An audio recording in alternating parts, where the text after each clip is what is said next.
Buongiorno. You're listening to Going, Where God is at Work, a podcast where cross-cultural workers discuss everything from faith and fear to finances and faux pas. We're walking out our call to ministry in faraway places and happy to have you join us on the journey.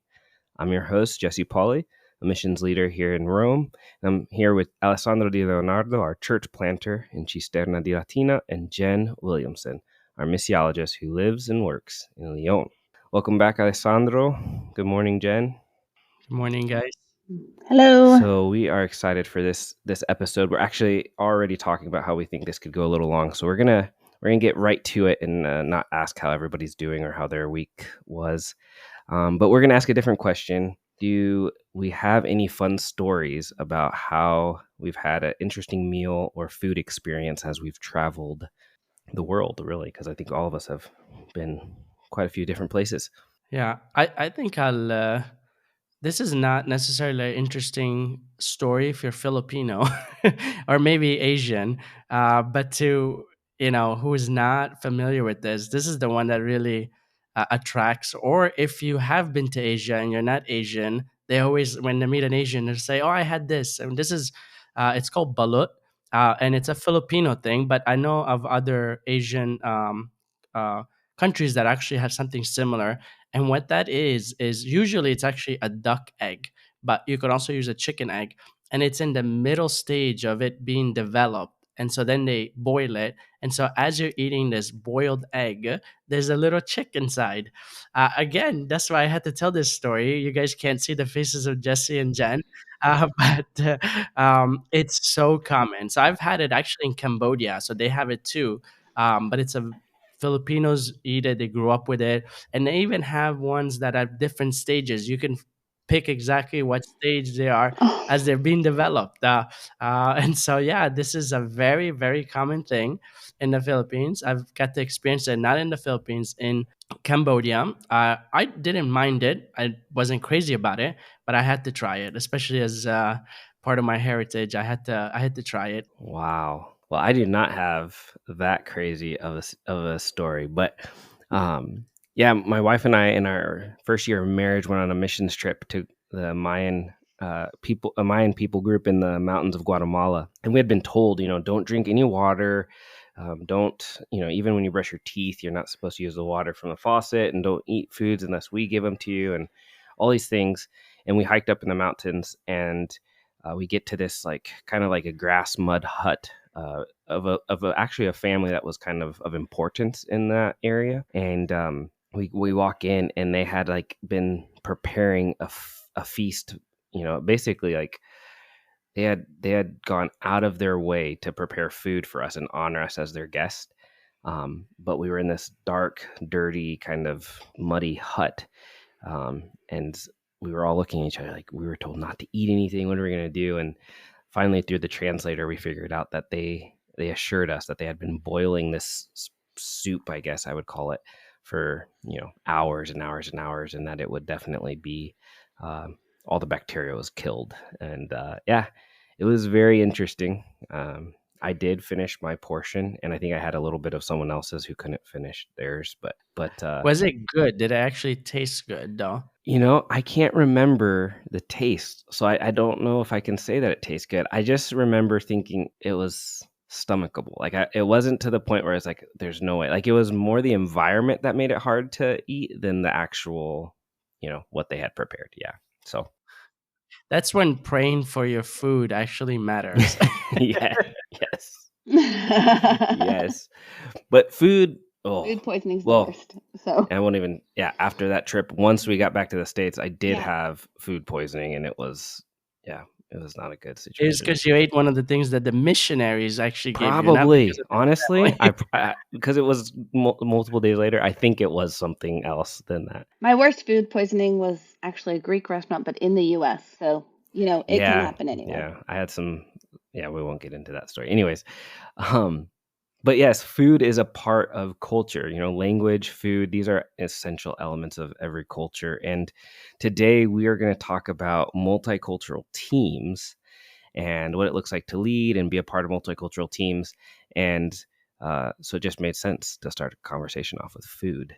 So why don't we kind of give some background to each of our situations and the teams that we're on, that and what they look like? Are they multicultural? How are they made up? I don't know, Jen, if you want to kick us off. Sure.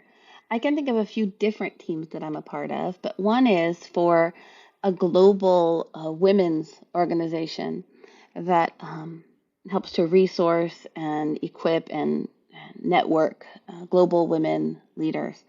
And I'm leading that team right now, but on my team, I have an Australian, I have an Australian who lives in the UK, a Brit who lives in Belgium, an Egyptian woman. We're trying to recruit someone from South America that we don't yet have on the team, but we hope to, and a woman who lives, an Indian woman in India. So that's a pretty diverse team. Yeah. Wow, that's incredible. I'm here in Rome, and as a missions leader for our mission organization here in Italy, we have 4 couples, and so my wife and I are mixed race. So I'm mixed African American. She is Caucasian, but then we both come from different backgrounds. So having grown up in Italy, I'm kind of a third culture kid. She grew up and was born in Brazil, so she's a third culture kid. So we kind of bring that uniqueness to the team. And then we have a couple who are from New Jersey and in the States. And then we have a couple from Colorado. So there's a cultural difference there, I guess, not by nationality, but by local subculture. And then we have another mixed couple on our team with Crystal, who is, her family is from Guyana in South America, but she grew up in the States and she's Black. And then her husband is Italian, who's born and raised and lived his whole life in the Rome area. So that's kind of the makeup of our team right now. And then we have Wow. actually in the pipeline, we have people that are in conversation with joining our team from Africa, South America, Central America, and then in North America. So we have quite a opportunity for a diverse Yeah. team. Wow, also incredible. I love to hear that.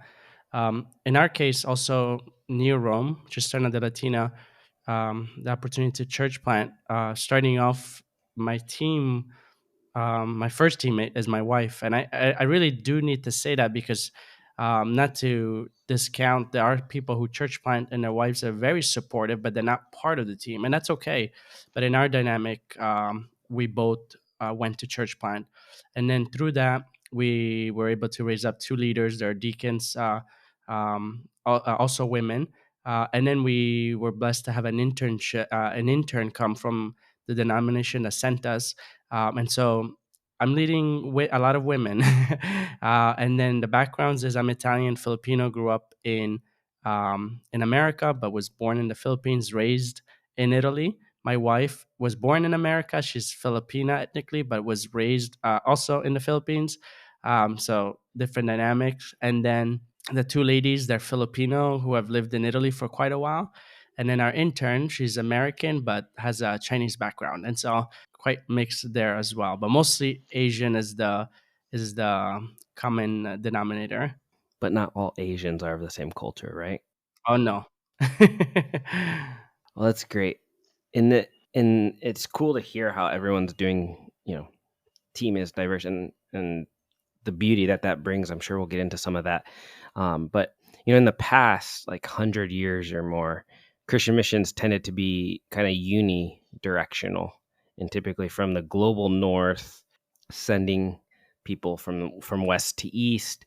But this isn't the case anymore, and places that used to be missionary destinations are now becoming more, thinking more about sending people, and are sending people. I know, Brazil. My wife's family has so many people that they know that we're missionaries to Brazil, but now Brazilians are going out.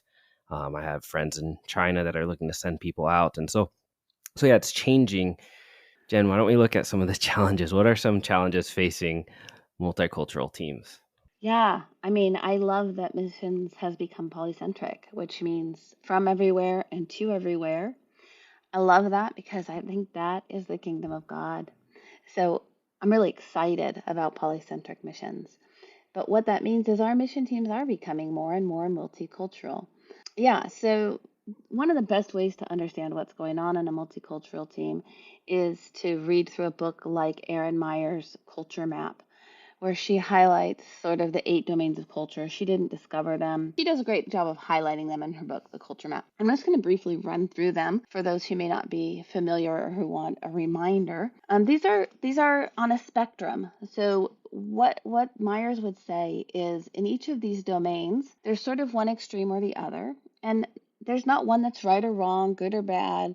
They're just different, and each culture has sort of a general place on the spectrum where they tend to fall. Now, of course, individuals are going to vary even within each culture. So these are gross generalizations, but generalizations happen because they tend to be true. So the first one is the idea of communication, and that's explained in being either high context or low context.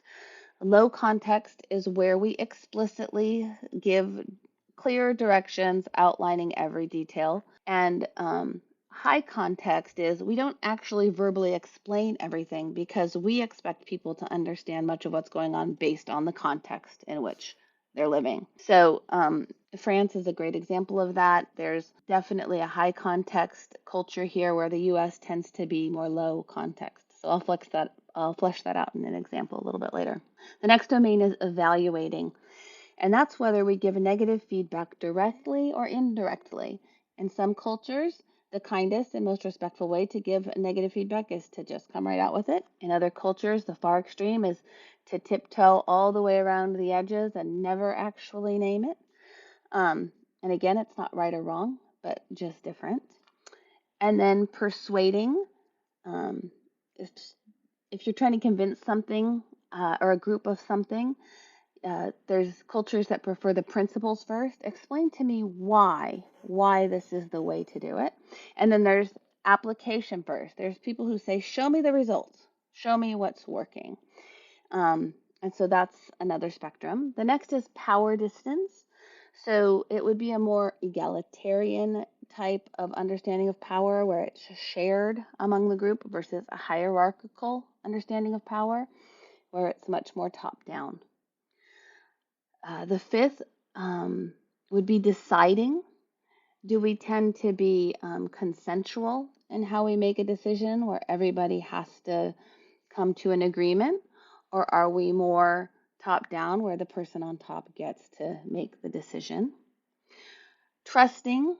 Trust is either determined based on tasks or proven results. We see how you've behaved and therefore we trust you.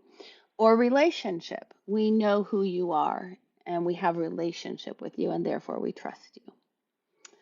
Seventh is the domain of disagreeing, whether a culture tends to be confrontational or whether they avoid conflict. And finally, scheduling. Are we more a linear time culture where we start at the hour we said we were going to start and we finish at the hour we said we were going to finish? Or are we more flexible time where we start when it feels like everybody's there and we finish when it feels like everybody's finished?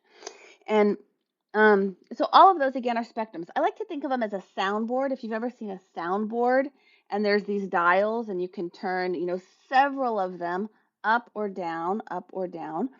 And for example, if I'm looking at time-based and I'm thinking of me as an American compared to a French person, I'm going to be slightly more towards linear time. The French can have a more 10 to 15 minutes late is still considered on time. And in the US, it's maybe 5 minutes late is okay, but after that, you're late. So compared to them, I would be more, compared to a French person, I'm more linear time. But you put me next to a German person who, on time is 5 minutes late, I might be more considered flexible time in comparison to them. So you're always, wherever you fall on the spectrum, you still might be on one side or the other of the person next to you who's from a different culture. So if you take that soundboard and I have all my levels adjusted, and then you bring in another voice and they have their own soundboard and they have all their levels, and then you bring in another voice and they have all their soundboards. When you're leading a multicultural team, you're trying to balance all of those out so that the music that's being created is sweet and harmonious, not just for those who are participating in making it, but for those who are going to be served by hearing it. So those are the dynamics that we're working with. So I wonder, do you guys have examples from your experiences where in one of those domains you experience that tension of the difference? Yeah, I could right off the bat think about the disagreeing one. Probably could think about a lot of these, but that's the one that popped up. The background that I have is not just here. I'm actually going to give a story about one that was back home. I'm from New Jersey, so I know exactly what you mean, Jesse.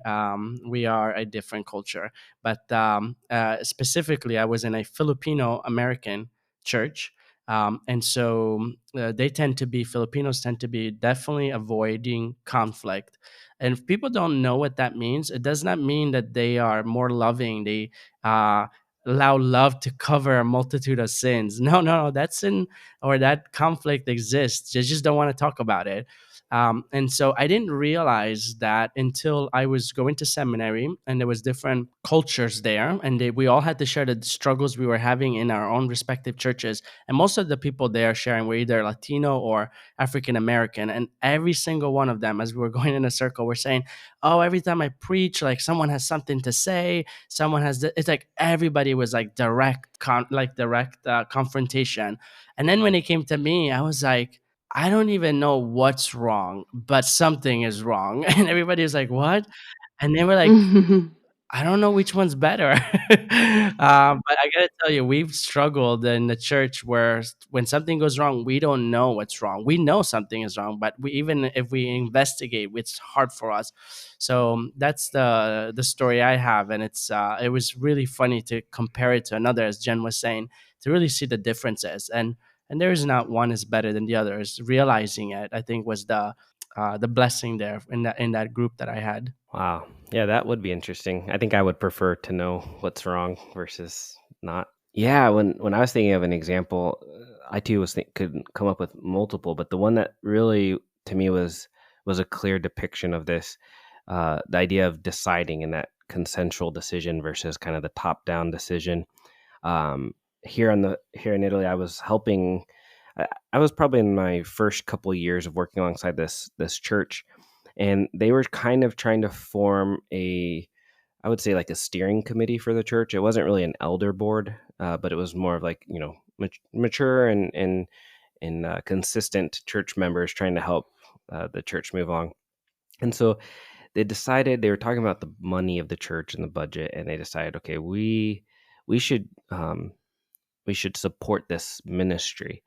And so there was different levels you could support the ministry, and they're like, we should support them, but the numbers of the budget were kind of that's like, okay, we could support them at the minimal amount, and that would probably already stretch us in our giving. But there's a small contingency within the group that wanted to support at a higher amount than that, and amongst that contingency was the senior pastor of the church. And so we had made the decision, and we voted, and everybody voted, and the majority were for this to be just at the minimal amount that we could give, and that would stretch us enough. And uh, and so that's what we walked away. The meeting, everybody thought, okay, we are going to give a minimal amount, and then maybe we'll look to increase in the future. But so we get to the service on Sunday and announce to the rest of the congregation and everything. Senior pastor announces, yeah, we decided we're going to support this ministry at the minimal amount. And so he is, everyone's like, okay, yep. And then he says, but I decided that I'm going to support the difference of the second amount. And anybody that would also like to support the difference that would bring us to the second amount can also give. And so we'll have a separate envelope for the people that want to give to the minimal amount, and an envelope for people that want to give extra to the second second level. And so I wrestled with that one for a while, and I was like, okay, it's clear here that the decision is made actually top down, and so even though it seemed like we had come to a consensus, we did not. Yeah, that's funny. Were you guys in the same That's meeting? funny. Are you sure? You would wonder, right? I remember that it, like I was like I was in shock that Sunday. I just didn't know how to respond. I didn't even have I didn't it didn't s- I didn't have this framework to think of immediately. Oh, that's what was going on. I got there eventually. And yeah, that's good that it's good that you mentioned that word framework, because in a way you could personally take it as a personal attack, as opposed to like, oh no, wait, actually there's other things happening. I like Jen's analogy of the soundboard, because like, oh, I didn't realize people had their own soundboard. So it's good because yeah, no, honestly, like maybe people listening are like, man, this guy was out to get Jesse or whoever was part of that. Like, no, that's why we're talking about these different things. That's good, Alessandro. Well, I mentioned, yeah, that communication that's one of the biggest differences. So if you plot, a U.S. culture and a French culture on all of these different domains, the biggest difference is going to be in communication and that low context versus high context. So that's the one that we found ourselves, especially at the beginning, running into the most. And our first example of it was our whole family when we first got here. We joined a community choir. We wanted to do something that we could do together as a family and that would get us out into the community. And so every Tuesday night we'd load up in the car and we'd all go to our choir practice. And it was fun for all of us. We enjoyed it, started to meet some people. We would just go to choir practice every week for about, I don't know, 6 months. And then at one day at choir practice, it was ending and nothing had ever been said from the front. And everybody was like, okay, see you Saturday, see you Saturday. And we're like, why are we seeing each other on Saturday? Oh, because it's our annual concert. It's always the third Saturday of March, and everybody knew it. And there was like things you were supposed to wear, like the guys a certain bow tie. Like everybody knew this. Nobody once thought to explain this to us, or to tell us about it, or to give us a piece of paper that said, "Here's what you do when you do." Like it was the context was just what everybody knew, that it didn't even occur to anybody to mention it to us. So we ran into things like that over and over, where we had to realize we've got to ask some questions because they're going to assume we know. And from the French perspective, it's really insulting. So, like, if I scheduled a meeting with someone 3 months ago, I might check in this week and say, "Hey, are we still good for Tuesday?" That's low context. High context people are like, "What do you think I am, stupid? We scheduled the meeting. Why do you have to say it twice?" So it could be insult, where I could be like, "Hey, give me a heads up." They're going to be like, "Why are you insulting me?" Yeah, that's what I was thinking as you were telling the story. It was you were such an insider and you were such a part of the group. They just assumed you already knew that you're supposed to go to your choir concert on Saturday. But honestly, we're a family of total foreigners who barely spoke French at the time. Like what's so funny to me is it just didn't occur to anyone that, oh, we should maybe explain to this family what's going on here. They weren't being mean. It was, didn't even occur to them. So that begs the question then, who who should have understood the difference? Like, where's the leadership of that group and how do they see, okay, I'm dealing with people that come from different cultures. How could they take this? I think it requires a certain awareness as a Mm-hmm. leader in that situation to know, like, okay, there's a family here that probably doesn't know all these things that we already know, Yeah. and probably a certain amount of flexibility too that needs to happen where you can kind of change your way a little bit to accommodate the different people. So Jen, in your research on this and the work you've done, what has been, how have you seen leadership play into this? What's been a challenge or Yeah, so yeah, leading is a whole different thing. I would highly recommend Richard Lewis's work called When Cultures Collide, Leading Across Cultures. He's a sociologist and he's created these fantastic diagrams of how, so even leadership is going to be understood differently by different cultures, and how leaders should function and what is the function of a leader. So these charts are great. They're really simple. He just uses lines and dots and diagrams to illustrate sort of what we think of as leadership. And it's funny because it's so ingrained in us, we just think it's normal. So as an American, I think all three of us, if I said, what does a leadership structure look like? We'd visualize like a president at the top, and then perhaps, underneath that, three vice presidents or the C-suite. And under that, it's like a tree, an upside down tree, right? Then you have your managers. After that, you have your line workers. And we think, well, that's what a leadership structure looks like. Well, that's the North American leadership structure. If you look at the one he designed for the UK, it looks like a round table, and the dot at the head is a little bit bigger. So there's a king that has a little bit more weight, but this idea that there is more of a communal discussion. If you look at the one for France, and I've shown this to lots of French people, and even within the church, they say, yep, that's it. It is literally a vertical straight line. Like you have king at the top, and you just go down, and you absolutely don't jump above one dot above yourself. Like that would be inappropriate. There's all these models, and everyone on your team from different cultures is coming with the presupposition that this is what leadership looks like here. Um, and of course, if we're from all different cultures, then we're all having a different picture in our head of what the leader should be doing and how the leader should be doing it. So as I've wrestled with this and as I've worked on some multicultural teams and led some multicultural teams, I've come to this idea that I think what we need to do is develop an adaptive leadership style. Um, and the reason we need to do that is because there has to be something that's consistent and predictable on a leadership team. So no matter what culture you're from, being able to anticipate how a leader is going to respond in a certain circumstance, knowing, having some sort of stability about what's expected is helpful and serves and loves people well. But that expectation may not necessarily be in the structure and in how things are structured. That's you may have to have it, but it's going to be comfortable for some people on the team and uncomfortable for others because there necessarily will be a way of functioning that the team is functioning. So given that, I've kind of come to then what we need to do is actually really develop character traits that can shape the culture of a multicultural team without robbing the culture or the team of the strength that comes from the diversity on the team.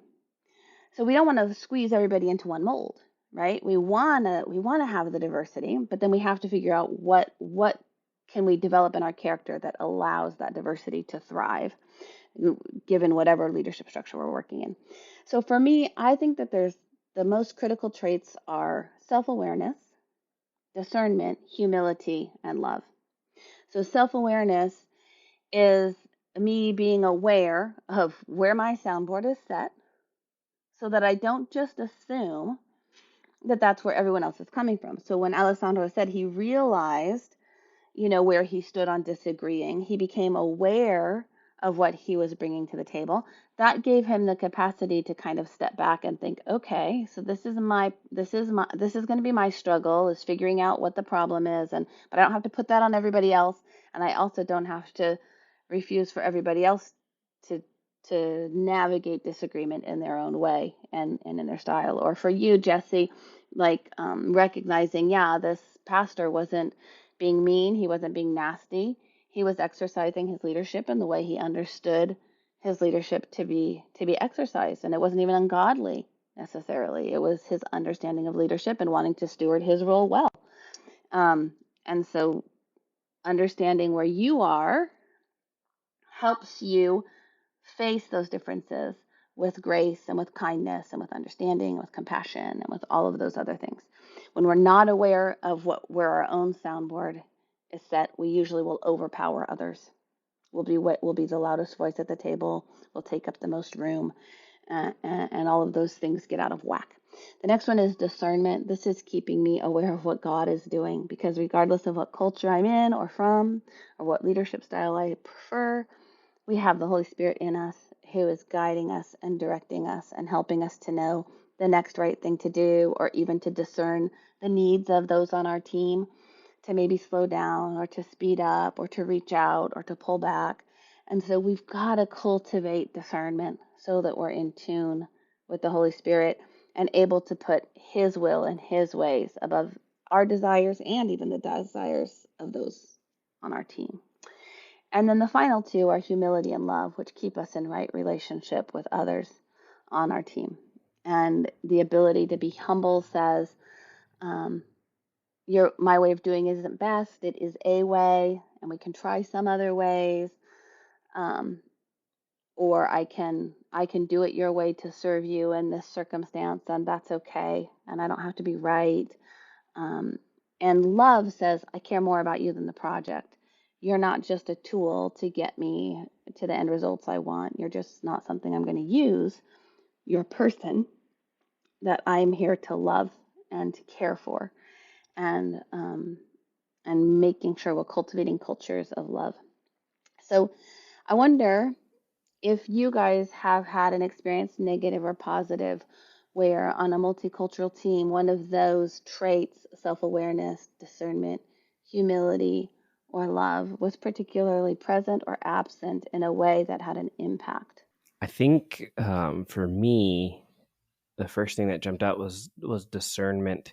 Like when you hear like the Holy Spirit telling, like bringing something to your to the forefront, or kind of prodding you to do something. I've experienced on our in my situation that often gets attacked with a lot of confusion sometimes, and so it's like you really have to listen and take an extra step, and then at some point you have to press into it, no matter how uncomfortable or hard or difficult it might be.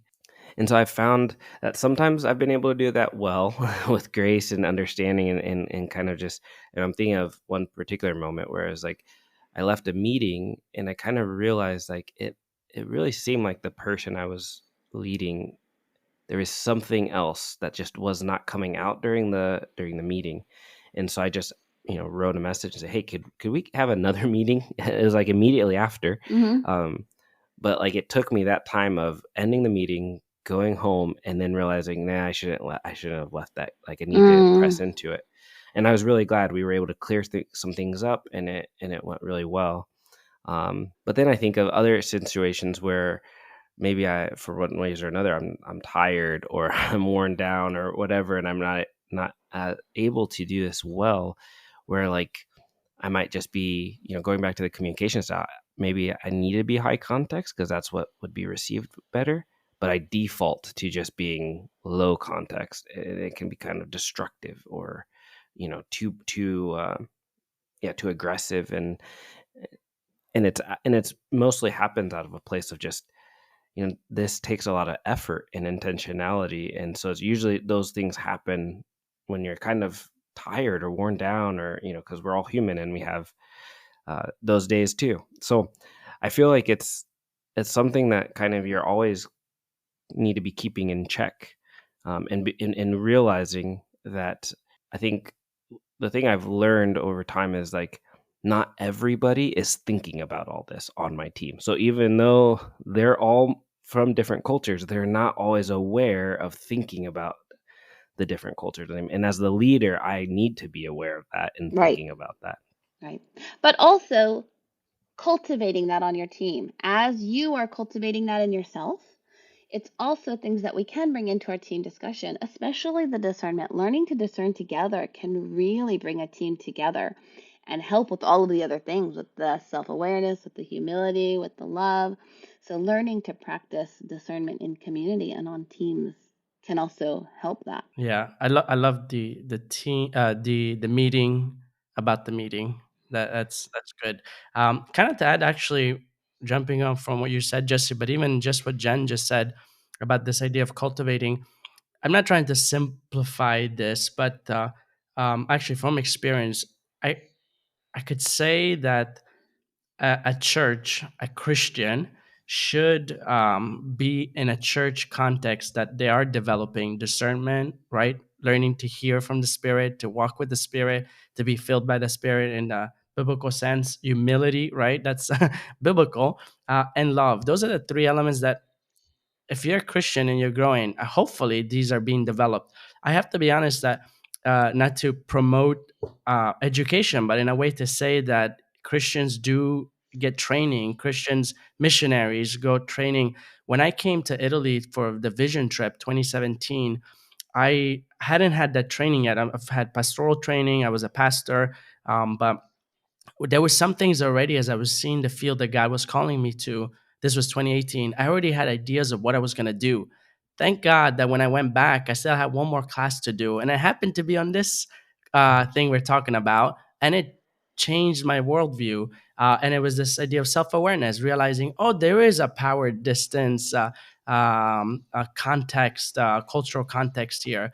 So I kind of want to bring out that hopefully a church is doing discernment, humility, and love. I feel like self-awareness is something where you do need the extra, some sort of education, some sort of training, some sort of uh, reading a book, right? Like these are, we're not coming up with these things, as we mentioned, the various references where we're getting this.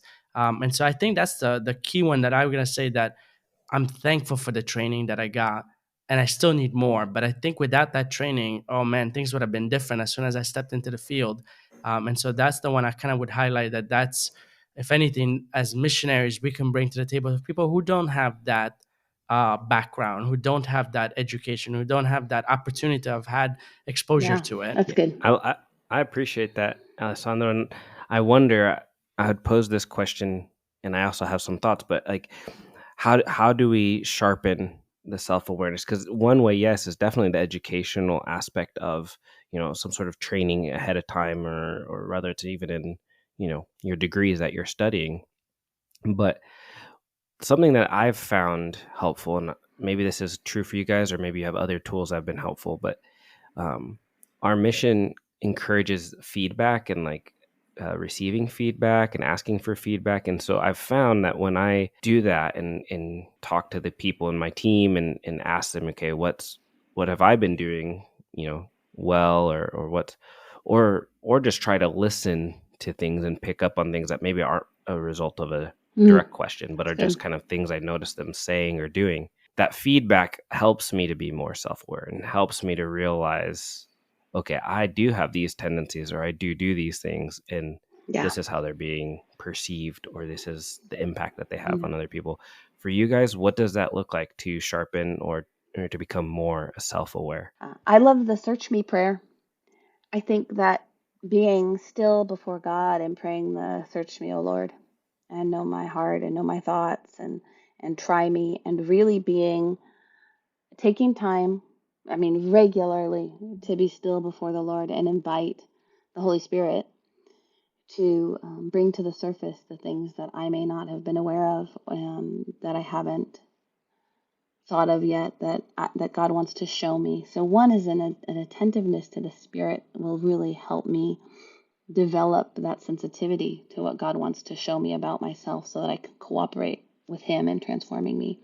A really practical stuff like the Myers Briggs, or our mission organization uses the Berkman, which just helps us understand how we like to give and receive feedback and things like that about ourselves, and also about team members. But I think even Enneagram, like there's lots of those tests out there. And again, not to become navel gazers, not to become all wrapped up in ourselves, but to be able to steward ourselves, our gifts, our resources, who we are well, and to also be able to cooperate with the transformational work of the Holy Spirit in those places where we still have sin at work in our lives and brokenness at work in our lives. So, spiritual thing, I think we have to be open to God.